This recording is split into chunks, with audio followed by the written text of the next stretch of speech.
Mais qu'est-ce qu'il a découragé les Espagnols aujourd'hui, les amis? Vazina, le gardien du Cap-Vert, il a tout simplement dégoûté les Espagnols ce soir. Parce que les gars, il a rien laissé passer pour une équipe comme l'Espagne qui ce soir avec Ferran Torres, Gavi, des mecs comme Oyarzabal, ces trois-là qui ont été titularisés en première mi-temps en attaquant d'une équipe comme l'Espagne. Vazina, il a rien laissé passer pour eux en première mi-temps.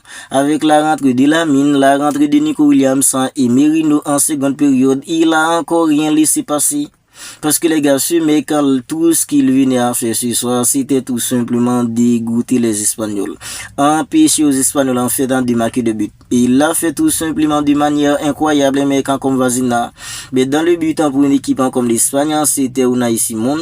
Dans l'accent défensif, c'était en fait Aymeric Laporte, accompagné de mecs comme Koubassi. Sur les côtés, c'était en fait Llorente sur le côté droit, puis un mec comme Cucurella sur le côté gauche.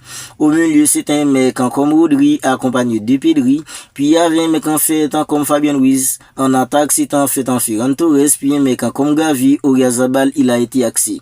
Avec cette équipe, on est tous d'accord que quand on parle en fait en dépossession, maîtrise du jeu, ok, l'Espagne allait avoir ça.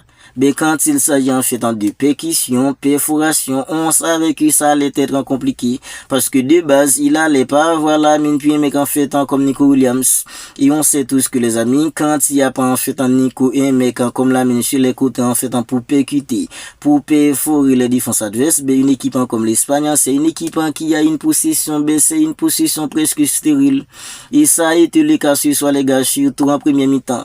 Parce que l'Espagne avait en fait presque 80% de possession en première mi-temps, sur le début du match. Ils avaient presque 80% de possession. Mais qu'est-ce qu'ils en ont fait avec, les amis? Qu'est-ce qu'ils en ont fait avec? Bien, c'est rien. Parce que les gars, ils étaient là en train de faire circuler le ballon à gauche, à droite, au milieu. Ils faisaient des passes, ils multipliaient des passes.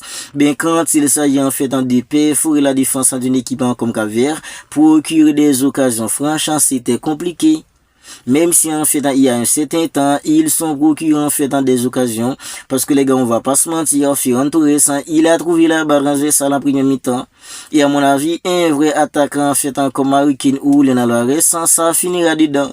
Oui, le ballon que Ferran Torres il a envoyé sur la barre transversale, et mec comme Harry Kane, les gars, ça finira dedans. Et c'est la même chose en fait pour un mec comme Alvarez. Parce que Ferran Torres, il était là à bout portant. Il a été incroyable dans ses déplacements, par ses mouvements. Ferran Torres, il a été tout simplement incroyable. La seule chose qui lui manquait ce soir, c'était tout simplement la finition. Et la finition, en fait, ce qui était le plus important, en fait, pour lui ce soir. Mais il l'a pas eu. Il était tout simplement incroyable parce que les gars, il a beaucoup bougé, mais comme Ferran Torres. Il a beaucoup bougé, mais comme Ferran Torres, il a beaucoup bougé la défense d'une équipe comme Cap-Vert. Mais la finition, il était tout simplement médic. Comme il l'appelle, Ferran Torres, il a été tout caressant dans les finitions. Bien à part en fait dans la finition qu'il a pas eu ce soir, par ses mouvements, par ses déplacements, il a vraiment dérangé la défense d'une équipe comme Cap-Vert. Bien puisque c'était une défense en fait qui jouerait bas, voilà pourquoi en fait dans l'Espagne allait avoir besoin en fait dans la percussion de la mine, surtout en fait dans ses dribbles, ses percussions, l'Espagne en fait allait avoir tout ça. Mais malheureusement en fait ils l'ont pas eu. Et les gars, on est tous d'accord que Lamine en fait à 100%, et Nico Williams à 100% depuis en premier mi-temps. Une équipe comme l'Espagne en fait pourrait marquer. Même si c'est plus facile en fait de dire tout ça après le match. Mais les gars, on est tous d'accord que avec en fait dans la percussion de Nico Williams, la percussion de Lamine. Façon Lamine en fait aller déséquilibrer la défense d'une équipe comme Cap-Vert par ses dribbles. Par ses feintes, ses crochets, ça allait être plus facile pour une équipe comme l'Espagne de marquer. Mais puisqu'il n'y avait pas Lamine, il n'y avait pas Nico, mais une équipe comme l'Espagne avait la possession du ballon, ben c'était difficile pour eux de marquer. Il a mi-temps s'est soldé sur le score de 0 but partout. Et quand on regarde à la mi-temps, si l'Espagne avait en fait un vrai numéro 9, ils auraient pu mettre en 2 buts. Parce que Oyarzabal, lui aussi, les gars, il aurait pu marquer en première mi-temps. Il l'a pas fait. Mais faut féliciter aussi un mec en fait comme Vazina parce que les gars il a été incroyable. Malgré le fait qu'une équipe en fait comme l'Espagne en fait avait la possession du ballon, ils en sont procuré des occasions. Bien Vazina il était toujours là pour faire obstacle à une équipe comme l'Espagne. Oui, ce mec les gars à mon avis c'est lui qui doit être élu homme du match. sans aucun débat. Parce que les gars, ce soir, 0 but partout entre l'Espagne et Cap-Vert. Une équipe comme Cap-Vert, tout le monde voit perdre contre une équipe comme l'Espagne. Bien sans ce mec, quand ce soir, Cap-Vert n'aurait pas pu repartir avec en fait un point de nul. Oui, c'est un mec comme Vazina, incroyable comme il était dans le but. Cap-Vert n'aurait pas pu prendre un point de nul ce soir, les amis. C'est grâce aux arrêts incroyables de ce mec. Parce que les gars, une équipe comme l'Espagne, puisqu'il n'y avait pas Lamine, il n'y avait pas Nico Williams, ben en fait dans la stratégie, c'était en fait en débalancer des centres. Centre à sol, centre au sol, centre dans les airs. C'était ça pour en fait un mec comme Ouyazabal. Ben un mec comme Vazina, moi, ce qui m'a beaucoup plus choqué les gars, il y a des gars en fait qui sont incroyables dans des matchs, bien en fait ils sont incroyables dans les airs, mais au sol, quand l'équipe essaye du centre au sol, ils font debout et l'équipe en fait en caisse. Bien Vazina, ce soir, il était tout simplement impeccable sur tous les points, les amis. Il était impeccable sur tous les points, que ce soit en fait dans les airs, au sol, Vazina, il était incroyable sur tous les points, ce soit un mec comme Vazina. Et les gars, faut aussi en fait en parler de l'organisation défensive d'une équipe comme Cap-Vert. Oui, il faut parler de l'organisation défensive d'une équipe comme Cap-Vert, les amis. Parce que ce soir, les gars, on a vu une équipe en fait qui était consciente de leurs points forts et de leurs points faibles. Ben, ils sont appuyés sur leurs points forts et une équipe comme l'Espagne qui avait pas Lamine, qui avait pas Nico, ça leur a un peu en fait en facilité le travail. Ben, ils en ont sorti à un point de nul. Parce que les gars, ce soir, c'était une équipe qui était venue solide, en fait, en solidaire, la solidarité, en fait, dans une équipe comme Cap-Vert, c'était tout simplement incroyable. Parce que les gars, ils se sont bataillés, ils se sont donnés, en fait, tous ensemble. Ils se sont donnés tous ensemble, ils se sont bataillés tous ensemble. Ils étaient là, en fait, en train de défendre, ils ont jamais bronché.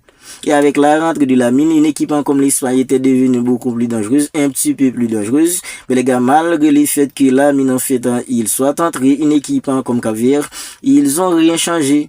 Ils ont pas changé leur philosophie. C'était en fait défendre encore et encore. Parce que les gars, en fait, c'était ça le point fort ce soir. S'ils étaient là en fait de faire en fait du tac au tac avec une équipe comme l'Espagne, on est tous d'accord qu'ils pourraient prendre en fait une raclée. Mais ils étaient conscients de tout cela, ils sont venus, ils ont resté bas, ils ont essayé en fait d'opérer pas des contres, ils ont pas été dangereux, ça faut le dire, ils ont pas été dangereux, la preuve, ils ont eu qu'un seul connaît. Ils ont eu qu'un seul connaît une équipe en fait comme Cap-Vert. Tout ça prouve qu'ils n'ont pas été dangereux. Bien sûr qu'il fallait faire, c'était de ne pas perdre. Et ils ont pas perdu. Ils ont pas perdu. Le plus important pour eux, c'était de ne pas perdre. Et ils sont pas perdus. Ils ont pas perdu. Ils ont réussi à accrocher une équipe comme l'Espagne. Faut dire aussi que les amis, en fait, l'absence de Lamine, l'absence de Nico Williams, ça leur a un peu facilité les choses. Mais les gars, c'est tout simplement un grand exploit pour une équipe comme Cap-Vert. Réussir à tenir une équipe comme l'Espagne en échec. Ça faut le dire aussi que les gars, une équipe en fait comme l'Espagne, sans Lamine, sans Nico Williams, c'est plus en fait dans la même équipe. C'est plus la même équipe en 5 mecs comme Lamine et Nico Williams. Parce que les gars, Nico Williams, sur son côté, il est vivoltant, il est technique, il est tout simplement capable en fait de déséquilibrer n'importe quelle défense. C'est un ailier dribble, c'est la même chose pour Lamine. Lamine en fait à part ses passes, parce que les gars, il y a une action où Lamine il a fait un extérieur pour en fait en Dani Olmo. Dani Olmo il a contrôlé, il a fait un tout terrain, il a fait une passe en fait en ça, c'est allé en fait sur la barre transversale. Franchement, au-dessus de la barre transversale, disons. Franchement, Lamine en fait, s'il est à 100%, s'il était présent à 100% aujourd'hui, l'Espagne aurait pu gagner. Mais Lamine il était pas là, mais ça a un peu facilité la tâche à une équipe comme Cap-Vert. Nico Williams, c'est la même chose. Gavi, il a pas été en fait en si fameux que ça. Il était là, il s'est donné, il s'est bataillé. Ben, on est tous d'accord que Gavi en tant qu'ailier, ben, c'est compliqué. C'est compliqué. Gavi, c'est un bon joueur. Il y a beaucoup de choses que Gavi peut apporter pour n'importe quelle équipe. Ben, en tant qu'ailier, ben, c'est compliqué. Ça, on est tous d'accord là-dessus. Au milieu, il y avait rien à dire. Il y a rien à dire parce que les gars, l'Espagne avait en fait dans le contrôle total. Avec un gars, avec Pedri, des mecs en fait comme Fabien Ruiz. Mais Fabien Ruiz, je l'ai trouvé un peu au-dessous, au milieu. Il était un peu au-dessous des mecs comme Rodri et Pedri. Parce que les gars, un mec comme Fabien Ruiz, il a pris pas mal de mauvaises décisions. Il en fait dans des phases de jeu sur lesquelles si Fabien Ruiz, il jouerait beaucoup plus collectif, ça aurait pu faire en fait en mieux. Ça aurait pu faire mieux pour une équipe comme l'Espagne. Parce qu'il était là en train de balancer des tirs dévissés qui passaient au-dessus de la barre transversale. Un mec comme Fabien Ruiz, je l'ai trouvé un peu en dessous de son niveau habituel. Ben Pedri, des mecs comme Rodri, ils étaient excellents au milieu. Faut dire aussi les gars, il y avait pas tellement de concurrence au milieu aussi. Parce que Cavier, c'était pas une équipe qui était venue pour jouer, c'était une équipe qui était venue pas que le bus et si d'opérer pas des contre, rester soudé, être solide. C'était ça une équipe comme Cavier ce soir. Mais ils ont tout de même réussi les amis à ne pas perdre contre une équipe comme l'Espagne. Pour les prochains matchs, ce sera contre l'Arabie Saoudite. Mais l'Espagne doit tout à coup gagner une équipe comme en fait dans l'Arabie Saoudite lors du deuxième match. Parce que le match contre une équipe comme l'Uruguay, ce sera pas facile. Parce que les Sud-Américains, les gars, en fait, l'impact physique, l'engagement physique, l'intensité qu'ils vont mettre, ce sera difficile pour une équipe comme l'Espagne contre une équipe comme l'Uruguay. Voilà pourquoi, en fait, dès le deuxième match contre l'Arabie Saoudite, une équipe comme l'Espagne sera dans l'obligation, en fait, de gagner tout à coup.